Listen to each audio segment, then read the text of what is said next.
la voz de los protagonistas. Contacto telefónico. Agradecemos a Francisco Varela, director de Instituciones y Gobernanza del IMCO, que esté con nosotros la mañana de hoy para hablar sobre la caída de la inversión en los estados. Pero también tendríamos, al hablar de la caída de la inversión en los estados, tendríamos que hablar de los ingresos en los estados. Estos cifras, estos datos están recopilados en investigaciones que el propio IMCO tiene a la vista en su portal. Y ojalá y que ustedes también nos puedan acompañar en esta conversación a través de los puntos de contacto que ya conocen. Francisco, muchísimas gracias por estar acá. Arturo González, Manuel Cerrato y Marcela Paman, les saludamos. Hola, ¿qué tal? Saludos a los tres y a toda la audiencia. Pues muy interesados en el tema porque finalmente es una realidad. La caída de la inversión en los estados está ahí y la justificación siempre está detrás de también la caída de ingresos que provienen de la federación. Pero tendríamos que luego a la par revisar esta incapacidad de los gobiernos estatales y yo diría que también municipales para tener ingresos propios que les puedan dar un poco de aire y eso pueda significar también más estímulo en la inversión. Exactamente, pones muy claramente el problema. Por un lado, es cierto que especialmente este año 2021 los estados vieron reducidos drásticamente los ingresos que reciben de parte de la federación, en alrededor de 4% de hecho. Las participaciones y aportaciones cayeron, resultado pues de un cambio que el gobierno federal hizo en el presupuesto, y recordaremos que muchos gobernadores manifestaron su enojo y dijeron, oye, nos está recortando el presupuesto, y sin duda con menos dinero de la federación pues se puede hacer menos. Pero como bien dices, la otra cara de la moneda está en qué están haciendo los estados para obtener ingresos propios. La realidad es que muy poco. Si tú ves a las 32 entidades federativas en su conjunto, el 83% del dinero que tienen de su presupuesto viene de la federación, solo 12% del ingreso que obtienen son ingresos propios, es decir, impuestos estatales, derechos, los resultados del esfuerzo que el Estado haga por cobrar impuestos en su territorio. Y pues desde luego esto implica por formalizar su economía, ¿no? El problema de la informalidad sigue siendo muy grande en todo el país. Entonces, ¿cuál es el resultado? El resultado es que la inversión en los estados, especialmente la inversión de los gobiernos de los estados, ha caído. Esto es algo que el IMCO ha documentado y que ahorita en el contexto de las elecciones estamos poniendo a disposición en un micrositio de elecciones, pues porque es preocupante. Sin inversión no hay crecimiento, sin inversión no hay obra pública, sin inversión no hay oportunidades de desarrollo. Y entonces todos los efectos adversos se juntan. Menos recursos de la federación, pocos ingresos propios. También es cierto que el gobierno federal ha reducido drásticamente un mecanismo que antes se usaba mucho para la inversión en lo local, que eran los convenios, donde el gobierno federal aportaba una parte del dinero, el gobierno estatal otra parte.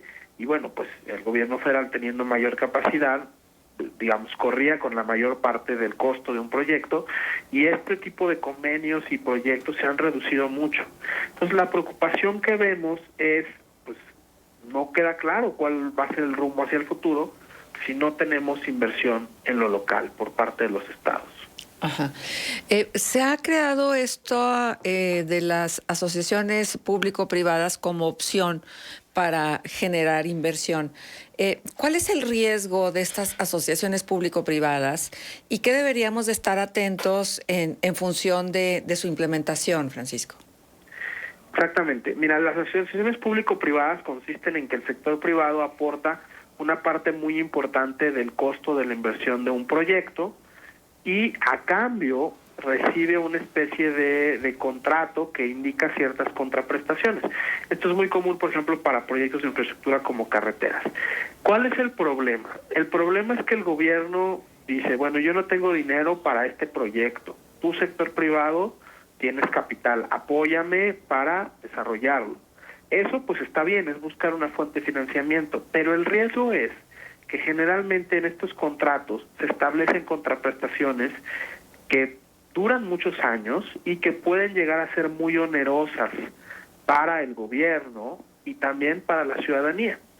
Por ejemplo, en el caso de muchos hospitales que se construyeron bajo este modelo en los últimos 10 años, pues sí, ciertamente se redujo el peso de la inversión inicial para el gobierno, porque el sector privado aportó la inversión inicial y también cubre los costos de operación, pero lo que nos damos cuenta al ver los contratos es que el cobro que va a recibir el sector privado pues es bastante elevado, hace que al final el proyecto acabe siendo muy caro en términos de recursos públicos.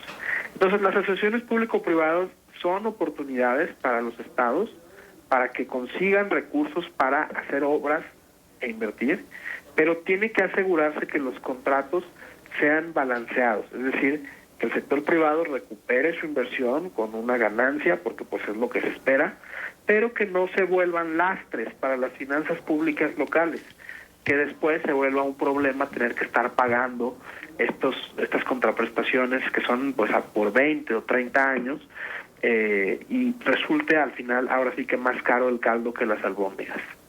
Uh-huh. Ciertamente. Arturo. Sí, ¿qué tal? Buenos días, les saludo Arturo González. ¿Cuál es la salida para los estados? Sabemos que la recaudación o eficientar la recaudación en los estados pudiera ser limitado, ya que pues, no tienen el volumen y el tope es muy bajo para recaudar, aún así quisieran una recaudación del 100% de los impuestos que les toca. ¿Estaríamos ya en el camino de una reforma hacendaria profunda o incluso una renovación del Pacto Fiscal Federal? Sí, justamente viene después de las elecciones, se ha comentado ya por la Secretaría de Hacienda y en los medios, pues la discusión de una potencial reforma fiscal. Y lo que se ha dejado ver y lo que ojalá que suceda es que el énfasis de esta reforma va a estar en la recaudación de los estados. El pacto fiscal, no nos olvidemos, al final es una redistribución. Es decir, no es que la federación tenga una bolsa sin fin de dinero y le regale a los estados. No, la federación recauda en cada uno de los 32 estados, por ejemplo el IVA, los junta en una bolsa y después los devuelve a los estados conforme a ciertas fórmulas y ciertos criterios que toman en cuenta diversas variables. Entonces, el pacto fiscal es una redistribución, se tiene que revisar, pero al ser una redistribución, el tamaño del pastel está fijo. Por ejemplo, si un estado, Coahuila, obtiene mejor presupuesto el siguiente año, pues habrá otro estado, no sé, a lo mejor Nuevo León, que estará perdiendo. Es un pastel fijo. La única manera de hacer crecer el pastel es vía la recaudación local.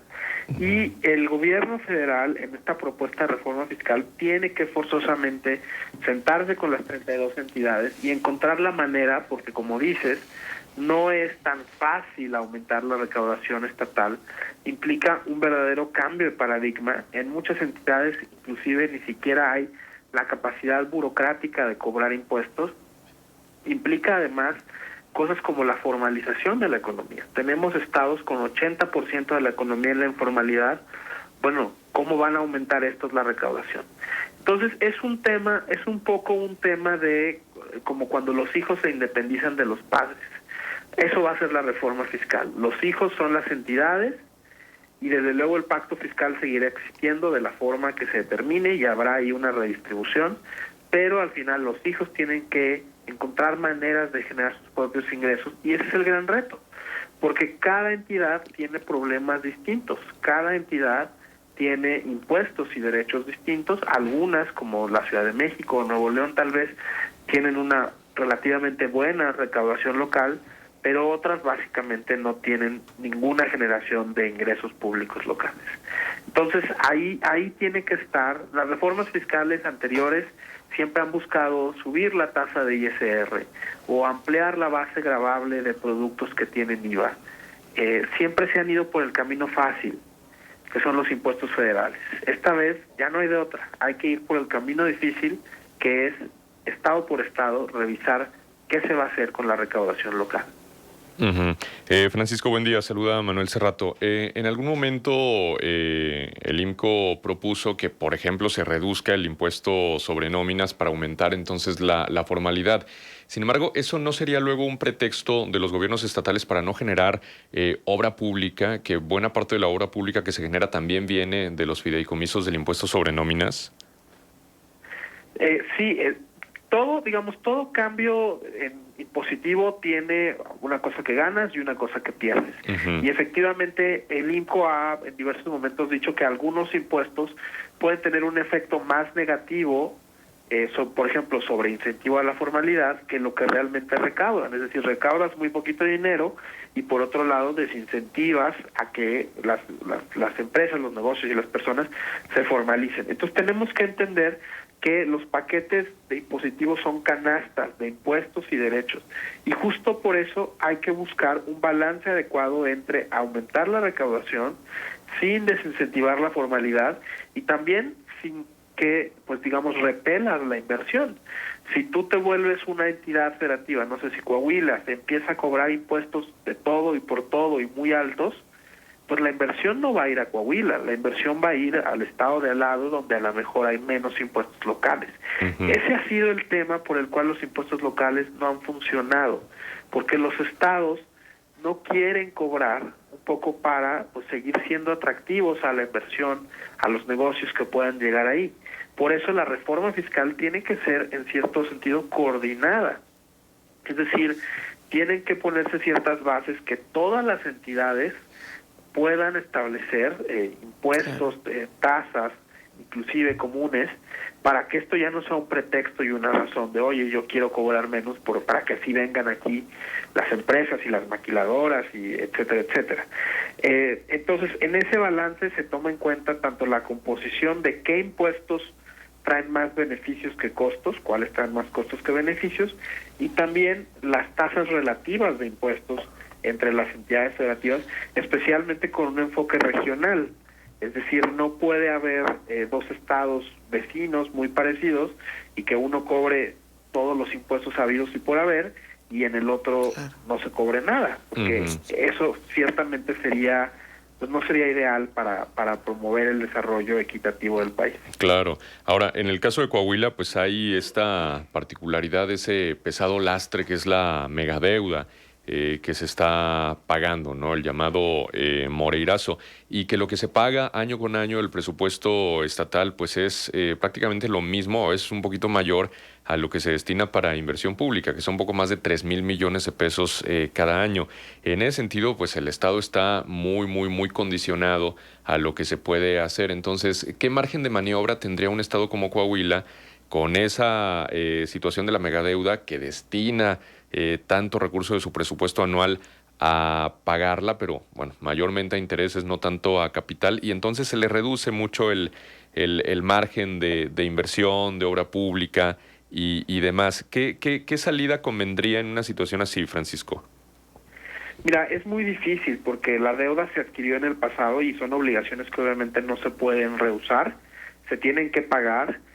Lo que nosotros hacemos en el IMCO es justamente un análisis de la deuda pública estatal que vamos a sacar en un par de semanas, donde, como bien dices, Coahuila pues está en termómetro rojo y con los indicadores más alarmantes. Cuando ya se está en una situación así, tienes que empezar por revisar tu gasto público y revisar que estés gastando en cosas que verdaderamente incentiven la productividad y el crecimiento. Entonces, indicadores, por ejemplo, como el gasto burocrático o administrativo, tienen que revisarse para asegurarse que lo poquito que nos queda, digámoslo así, después de pagar la deuda, se esté gastando en cosas verdaderamente productivas. Y segundo, tiene que revisarse el plan de pagos de deuda. Algunas veces hay oportunidades para revisar, renegociar y obtener mejores condiciones, pero tenemos que tener, es un poco como la tarjeta de crédito, tienes que tener un plan claro para pagarla, después revisar tus gastos y ver que estés gastando en lo que debes de gastar, y pues obviamente aquí vamos a volver a la misma respuesta de toda la entrevista: mejorar los ingresos públicos. Es decir, dado que ya se tiene comprometida una gran cantidad del presupuesto en pagar la deuda, pues se requiere ampliar el presupuesto, y obviamente no se va a ampliar el presupuesto endeudándose más, si ya estás en problemas. Claro. Tiene que ser por la vía de hacer crecer los ingresos. Ajá. Francisco, hay una verdad que es indiscutible, ¿no? Muchas veces no se quiere pagar el costo político, por ejemplo, de tener mano dura para el cobro de los impuestos o para llevar la iniciativa de crear nuevos impuestos, porque están calculando lo que les significaría en el siguiente proceso electoral. ¿Cómo hacer que esto no interfiera en las decisiones para que se mejore la capacidad de ingresos, de generar ingresos propios de los estados y de los municipios? Esta pregunta es bastante difícil porque ciertamente todos los gobiernos, todos los políticos siempre tienen en mente un cálculo político electoral y en efecto nadie quiere ser el malo que cobra los impuestos o el que hace que la gente pague los impuestos. Creo que aquí el elemento clave está en la transparencia del gasto, en la rendición de cuentas. ¿Por qué la gente se enoja cuando le cobran los impuestos o cuando aparece uno nuevo? Pues porque las personas dicen, oye, yo no lo estoy viendo en mi vida diaria, yo no veo que mejoren los servicios públicos, yo no veo que mejoren las calles, yo no veo que la inseguridad se haya reducido o que sea más próspero mi estado, mi ciudad.